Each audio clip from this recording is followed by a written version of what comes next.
दोस्तों एक बार फिर हम आपके सामने एक नई वीडियो लेकर हाजिर हैं जिसका नाम वंडर वुमेन है, जिसे आज हम एक्सप्लेन करने वाले हैं। इस मूवी की IMDb रेटिंग 7.4 है और ये मूवी 2 जून 2017 को रिलीज हुई थी। इस मूवी की स्टोरी एक हिडन आइलैंड पर बसी कुछ अमेज़न औरतों पर बेस है। उनमें से एक लड़की कैसे वहाँ से निकलकर वर्ल्ड वार में हिस्सा लेती है और लाखों लोगों की जान बचाती है। उसमें देवताओं की कुछ शक्तियाँ भी मौजूद होती हैं, जिसके सामने पूरी जर्मनी सेना भी नाकाम रहती है। ये स्टोरी उसी पर आधारित है। चलिए देर न करते हुए वीडियो को शुरू करते हैं। मूवी के स्टार्टिंग में ही हमें डायना प्रिंस को दिखाया जाता है, जो पेरिस शहर में अपने संग्रहालय में होती है। तभी ब्रूस वेन उसके लिए एक फोटोग्राफ भिजवाता है जिसमें वो और उसके साथ 4 आदमी और होते हैं। साथ ही उस बॉक्स में उसके लिए एक नोट्स भी निकलता है जिसके ऊपर लिखा होता है I found the original, maybe one day you will tell me your story. इसका मतलब होता है ब्रूस डायना से कह रहा है कि मुझे तुम्हारी ओरिजिनल फोटो मिल गई है और हो सकता है तुम मुझे एक दिन अपनी कहानी सुनाओ। इसके बाद डायना उस फोटो को ध्यान से देखने लग जाती है और उस फोटो को देखते ही वो अपने पास्ट में चली जाती है, जहाँ वो एक ऐसे आइलैंड पर होती है जो छुपा हुआ था और उस आइलैंड का नाम थेमिससीरा आइलैंड होता है। वहाँ केवल फीमेल्स ही रहती थी, वहाँ कोई आदमी नहीं था। वो सारी फीमेल्स बहुत बढ़िया वॉरियर होती हैं और उन सभी औरतों को अमेज़न कहा जाता था। तभी हमें एक बच्ची को दिखाया जाता है जो डायना होती है। वो भी इनके जैसे ही यहाँ प्रैक्टिस कर रही होती है। फिर हमें डायना की माँ को दिखाया जाता है जिनका नाम हिप्पोलिटा होता है और वो इस जगह की क्वीन होती है और वो नहीं चाहती थी कि डायना भी बाकी अमेज़न की तरह एक वॉरियर बने। फिर वो डायना को बताती है कि मैंने तुम्हें मिट्टी से बनाया है और ज्यूस से प्रार्थना की, फिर ज्यूस ने तुम्हारे अंदर जान फूंक दी, इसलिए मैं तुमसे सबसे ज्यादा प्यार करती हूँ और मैं नहीं चाहती तुम भी बाकी की तरह एक वॉरियर बनो। फिर हिप्पोलिटा डायना को इस जगह और अपने इतिहास के बारे में बताने लगती है। वो कहती है पहले सब देवता आपस में मिलकर रहते थे और उन सबके राजा थे ज्यूस, जिन्होंने इंसानों को बनाया और उनके अंदर प्यार डाला। सालों तक इंसान आपस में मिलकर रहने लगे। वो सुंदर, दयालु और अच्छे थे, लेकिन इंसानों को देखकर ज्यूस के बेटे एरिस को जलन होने लगी, इसलिए उसने इंसानों के दिल को जलन और शक से भर दिया, जिससे धरती पर युद्ध शुरू हो गया। इसलिए उसे युद्ध का देवता कहा जाने लगा। उसके बाद ज्यूस ने हमें बनाया इंसानों में प्यार भरने के लिए और धरती पर शांति वापस लाने के लिए। जब हम आए तो कुछ टाइम तो शांति भी रही, लेकिन फिर एरिस ने आकर सबको फुसलाना शुरू कर दिया और एक बार फिर वहाँ युद्ध शुरू हो गया। बाकी देवताओं ने एरिस को रोकने की कोशिश भी की, लेकिन उसने सभी देवताओं को मार डाला सिवाय ज्यूस के। फिर ज्यूस ने अपनी पूरी शक्ति से उस पर वार किया, जिससे वो घायल होकर हमेशा के लिए यहाँ से चला गया। उसके जाने के बाद ज्यूस ने हमारे इस आइलैंड को हमेशा के लिए छुपा दिया, ताकि हम में से कोई भी बाहर की दुनिया ना देख सके और ना ही बाहर वाले हमें देख सके और एरिस वापस ना आ जाए। इसलिए ज्यूस ने इस आइलैंड पर देवताओं को खत्म करने का हथियार भी रख दिया। तब से इस आइलैंड पर शांति है। फिर डायना की माँ उसे वो हथियार भी दिखाती है जो एक तलवार थी और जिसका नाम डायना ने गॉड किलर रख दिया था। फिर डायना पूछती है इसे कौन चलाएगा। वो बताती हैं जो इसके काबिल होगा वो ही इसे उठा पाएगा, लेकिन वो डायना से कहती है कि वो तुम नहीं हो। फिर कुछ साल बाद एक जंगल में एंटियोपे, जो हिप्पोलिटा की बहन थी, वो डायना को ट्रेनिंग दे रही होती है। तभी यहाँ डायना की माँ आ जाती है। वो डायना को ट्रेनिंग करते हुए देख लेती है, जिससे वो एंटियोपे पर बहुत नाराज होती है, क्योंकि उसका मानना था कि अगर डायना भी एक वॉरियर बन गई तो एरिस उसे जल्दी ढूंढ लेगा। लेकिन एंटियोपे ऐसा नहीं सोचती थी। वो कहती है कभी ना कभी तो डायना को एरिस का सामना करना पड़ेगा और हम सबके लिए उसे लड़ना पड़ेगा। फिर हिप्पोलिटा एंटियोपे की बात मान जाती है और उससे कहती है कि इसे ऐसे तैयार करो जो आज तक कोई अमेज़न नहीं बन पाई। साथ ही वो कहती है वो कौन है उसे कभी पता नहीं चलना चाहिए। इसके बाद उसकी बहुत हार्ड ट्रेनिंग शुरू हो जाती है। साथ ही साथ अब वो बड़ी हो गई थी और वो ट्रेनिंग में सभी अमेज़न को पछाड़ देती है, लेकिन एंटियोपे ट्रेनिंग के दौरान उस पर लगातार हमला कर रही होती है। तभी अचानक से डायना अपनी पावर को यूज करने लग जाती है, जिसे देखकर सब हैरान हो जाते हैं। खुद उसे भी नहीं पता होता कि उसके साथ क्या हो रहा है। फिर अगले सीन में डायना समुद्र किनारे खड़ी होती है। तभी उसे सामने से एक एरोप्लेन नजर आता है जो क्रैश होकर पानी में गिर गया था और उसका पायलट उस एरोप्लेन में फंस जाता है, जो कुछ ही देर में मरने वाला था। लेकिन तभी वहाँ डायना आकर उसे बचा लेती है और उसे पकड़कर समुद्र के किनारे पर ले आती है। वो उसे देखती ही रह जाती है, क्योंकि आज से पहले कभी उसने कोई आदमी नहीं देखा होता। वो अपना नाम स्टीव बताता है। साथ ही उसके पीछे जर्मनी के सैनिक पड़े होते हैं। जर्मन सैनिक जैसे ही स्टीव के टूटे हुए एरोप्लेन के कचरे को उठाते हैं, तब उन्हें स्टीव दिख जाता है जो इस आइलैंड के किनारे पर था। अब जर्मन सैनिक भी वहाँ पहुँच जाते हैं। तब सारी अमेज़न औरतें आकर उन्हें तीरों और तलवारों से मारने लगती हैं, लेकिन दूसरी तरफ जर्मन सैनिकों के पास बंदूकें होती हैं, जिससे वो अमेज़न की औरतों को मारना स्टार्ट कर देते हैं। लेकिन अमेज़न की औरतें बहुत ट्रेंड होती हैं, इसलिए वो यहाँ के सभी सैनिकों को मार गिराती हैं। इसमें इनका साथ स्टीव और डायना भी दे रहे होते हैं। तभी डायना को पीछे से एक सैनिक गोली मारने वाला होता है, लेकिन एंटियोपे देख लेती है और बीच में आ जाती है। जिससे वो गोली एंटियोपिया के लग जाती है, जिसमें उसकी मौत हो जाती है। ये सब देखकर डायना की माँ स्टीव को मारने के लिए आगे बढ़ती है, क्योंकि वो इन सब का जिम्मेदार उसे मानती थी।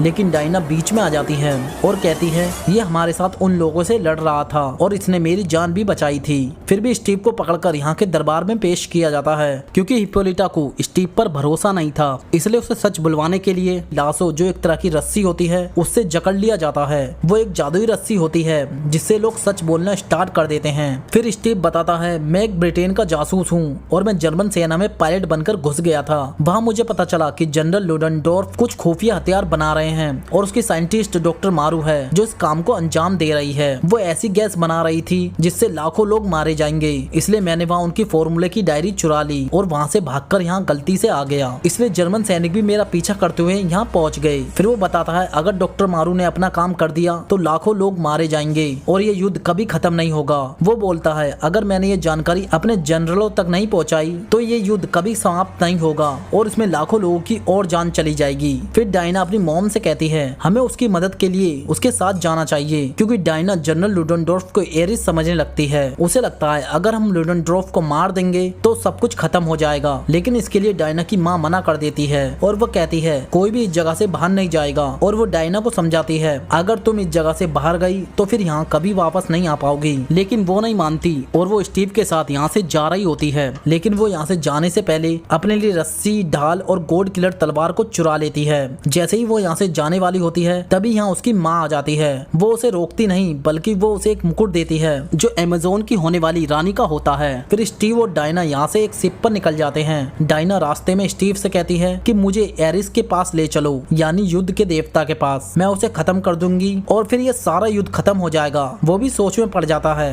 कि एरिस कौन है, लेकिन फिर भी वो हाँ बोल देता है। इसके बाद ये दोनों अगली सुबह तक लंदन पहुंच जाते हैं, जहाँ लंदन पूरी तरह से तबाह हो गया था। फिर स्टीव डायना को कुछ ड्रेस दिखाने ले जाता है, जहाँ उसे एक लड़की मिलती है जिसका नाम एटा कैंडी होता है, जो स्टीव को देखकर बहुत खुश होती है क्योंकि वो स्टीव की सेक्रेटरी थी। फिर कैंडी डायना को ड्रेस दिखाती है और वो उसे पहनकर बाहर आ जाती है। स्टीव उसे ड्रेस इसलिए पहना रहा था ताकि वो दूसरों की नजरों में ना आए। इसके बाद ये दोनों जनरलों की मीटिंग में चले जाते हैं। स्टीव यहाँ अपने सुपीरियर को डॉक्टर मारू की डायरी दे देता है, लेकिन वो डायरी 2 भाषाओं में लिखी होती है, इसलिए उसके अंदर क्या लिखा है वो उसे नहीं पढ़ पाते। तभी उस डायरी को डायना देख लेती है और वो बता देती है कि ये ओटोमन और सुमेरियन भाषा में लिखी गई है। और वो बताती है कि इसमें डॉक्टर मारू के गैस का फॉर्मूला लिखा हुआ है, साथ ही वो उस गैस को फ्रंट पर छोड़ने वाले हैं। ये सुनकर स्टीव अपने सुपीरियर से अपने साथ एक सेना भेजने के लिए कहता है ताकि वो गैस को खत्म कर सके, लेकिन उसके सुपीरियर ऐसा करने से मना कर देते हैं क्योंकि वो सोच रहे थे कि जर्मनी सेना युद्ध विराम चाहती है और उसके सुपीरियर भी यही चाहते थे, इसलिए वो स्टीव को कुछ ना करने को कहते हैं। लेकिन फिर भी स्टीव और डायना यहाँ से बेल्जियम जाने के लिए तैयार हो जाते हैं, क्योंकि स्टीव को डॉक्टर मारू और लुडेनडोर्फ पर भरोसा नहीं था। इसलिए स्टीव वहाँ पर अपने साथ कुछ आदमी भी ले जाना चाहता था ताकि वक्त आने पर वो जर्मन सैनिकों को मुकाबला कर सके।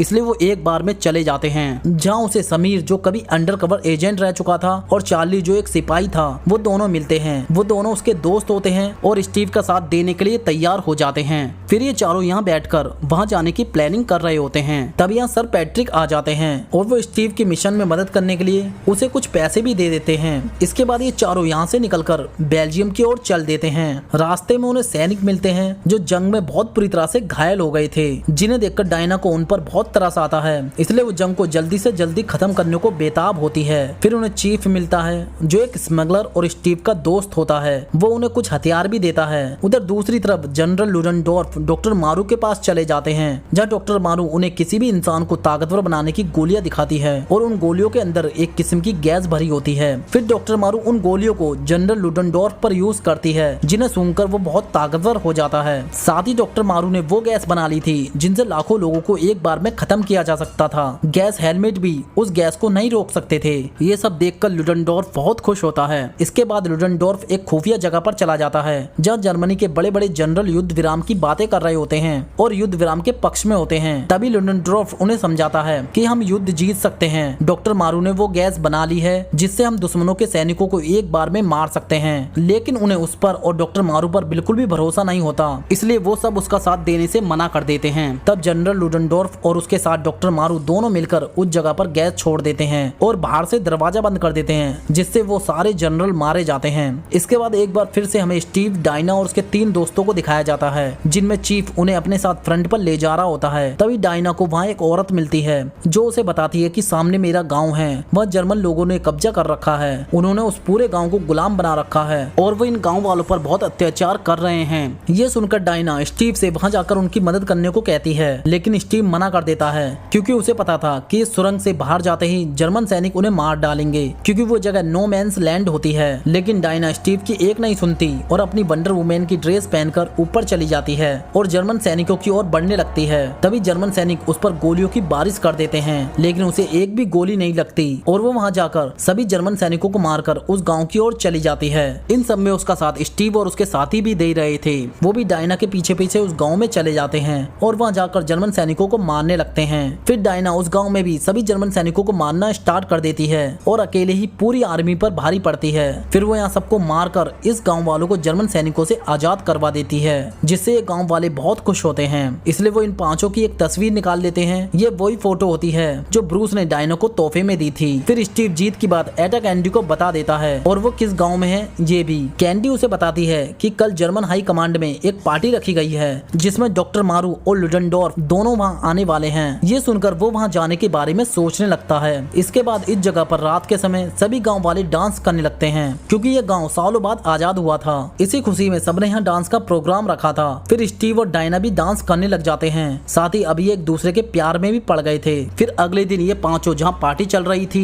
उस महल के पास पहुँच जाते हैं। यहाँ बहुत कड़ी सुरक्षा होती है, इसलिए स्टीव डायना को महल के अंदर आने को मना करता है, लेकिन खुद बड़ी ही चालाकी के साथ उस महल के अंदर चला जाता है। वहाँ जाकर वो डॉक्टर मारू को पटाने और रिझाने की कोशिश कर रहा होता है। वो उससे जहाँ गैस रखी हुई थी उस जगह का पता पूछना चाहता था, लेकिन तभी इस जगह पर डायना आ जाती है, जिसे देखकर वो डिस्ट्रैक्ट हो जाता है और डॉक्टर मारू समझ जाती है कि यह कोई लड़कीबाज ऑफिसर है। फिर वो यहाँ से चली जाती है। डायना इस पार्टी में आकर लुडेनडोर्फ पर हमला करने वाली होती है और उसे मारने ही वाली होती है। तभी स्टीव आकर उसे ऐसा करने से रोक लेता है। ये बात किसी को भी नहीं पता चलती। इसके बाद लुडेनडोर्फ के आदमी वेल्ड गाँव पर उस गैस को छोड़ देते हैं। ये बात डायना को पता चल जाती है, इसलिए वो उस गाँव की ओर चली जाती है, लेकिन तब तक बहुत देर हो चुकी थी। उस गैस की वजह से वहाँ के सभी लोग मारे जाते हैं। ये देखकर डायना को बहुत गुस्सा आता है। तभी इस जगह पर स्टीव भी आ जाता है। फिर डायना अपना सारा गुस्सा स्टीव पर उतारती है और कहती है तुम्हारी वजह से वो बच निकला और एरिस ने तुम्हें भी भ्रष्ट कर दिया है, इसलिए वो कहती है मैं अकेले ही उसे मारूंगी। इसके बाद वो लुडेनडोर्फ को मारने के लिए निकल जाती है क्योंकि वो लुडेनडोर्फ को ही एरिस समझती थी।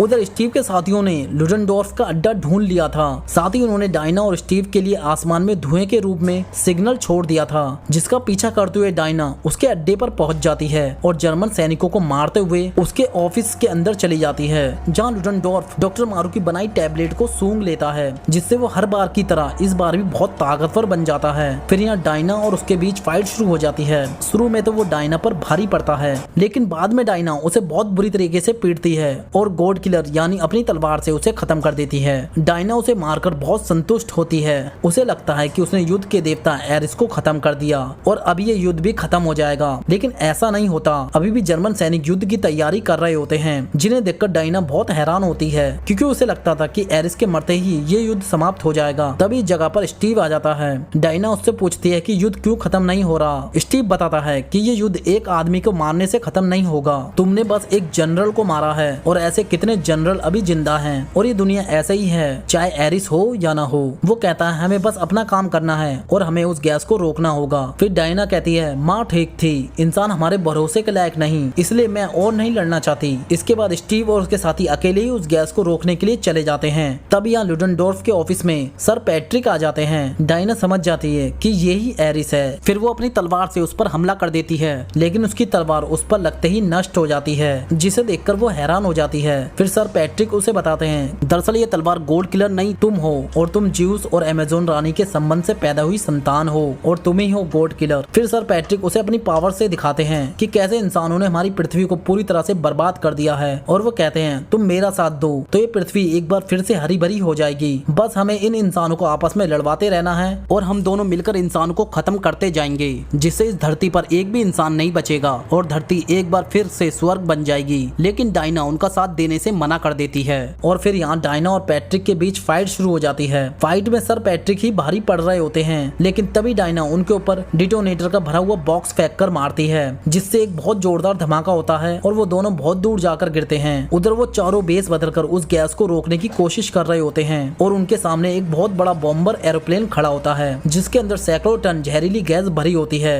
अब उनका प्लान उस बॉम्बर प्लेन को रोकने का होता है, इसलिए समीर उस प्लेन के अंदर चला जाता है। उसे वहाँ टाइमर दिखता है जिसका मतलब उस प्लेन को रोका नहीं जा सकता था। समीर बाहर आकर कहता है अगर हमने इस प्लेन को यहीं रोक लिया तो टाइमर की वजह से वो प्लेन यहीं ब्लास्ट हो जाएगा और 60 किलोमीटर की रेंज में सब कुछ तबाह हो जाएगा। इसलिए स्टीव इसे ऊपर ले जाकर ब्लास्ट करने की बात करता है। सब ऐसा करने से मना करते हैं लेकिन फिर भी वो प्लेन की ओर चला जाता है। वो प्लेन पर चढ़ने से पहले डायना से मिलता है और उसके हाथों में अपनी घड़ी पकड़ा जाता है क्योंकि उसे पता था वो कभी वापस नहीं आएगा। वो उससे और भी कुछ कहता है लेकिन धमाके के आवाज के कारण डायना को कुछ देर के लिए कुछ भी सुनाई नहीं दे रहा था, इसलिए स्टीव ने क्या कहा उसे बिल्कुल भी सुनाई नहीं दिया। अब स्टीव उस प्लेन पर चढ़ जाता है और उस प्लेन को ऊपर ले जाता है। इधर एरिस अब अपने असली रूप में आ गया था और अब वो डायना को अपनी पावर से बांध देता है। तभी आसमान में डायना को स्टीव का प्लेन दिखता है जिसमें स्टीव उस प्लेन को ब्लास्ट कर देता है और खुद भी उस प्लेन के साथ मारा जाता है। डायना ये देखकर बहुत तेज चिल्लाती है जिससे वो उस कैद से आजाद हो जाती है। अब उसमें एक अलग सी पावर आ गई थी।